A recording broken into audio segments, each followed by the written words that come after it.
वेळेला समोर सगळं वैभव दिसत होतं, खोक्याची राशी पडल्या होत्या, पण त्या लाथाडून कैलास परत आलेला आहे. तसंच प्रवीण स्वामी सुद्धा आपले, ही सगळी माणसं ही जीवाला जीव देणारी खरी माणसं आहेत.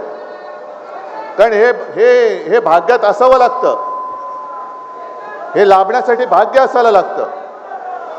नुसता विकास निधी काय चाटायचा आहे विकास निधी? ज्याला हरामाचा पैसा पाहिजे होता तो तिकडे गेलेला आहे, तो गद्दार झालेला आहे. पण इकडे माझ्या कष्टाचा पैसा, कष्ट करून कमावणारा पैसा कमावणारा माझा शेतकरी आणि सारासुरा शिवसैनिक बसलेला आहे. आणि मला आठवतंय, मी या गद्दाराच्याच सभेला आलो होतो. सभा तुडुंब होती, तुम्हीच सगळी लोक होतात.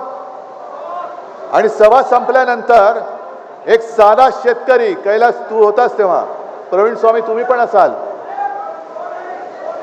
एक साधा शेतकरी एक बटवा घेऊन आला आणि मला म्हणाला की साहेब माझ्या हस्ते एक मला निधी द्यायचा आहे.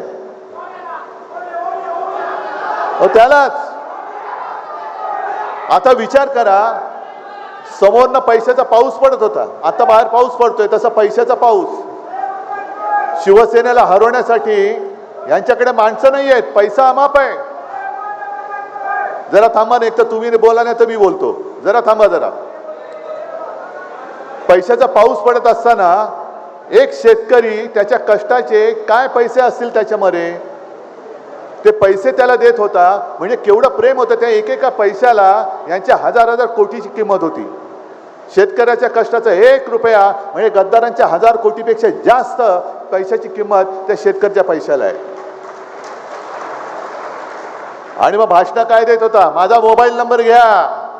अरे मी स्वतः नंतर फोन केला, मग मी कैलासला फोन केला, अरे मी नंबर फिरवतोय, फोनच उचलत नाहीये, करायचं काय?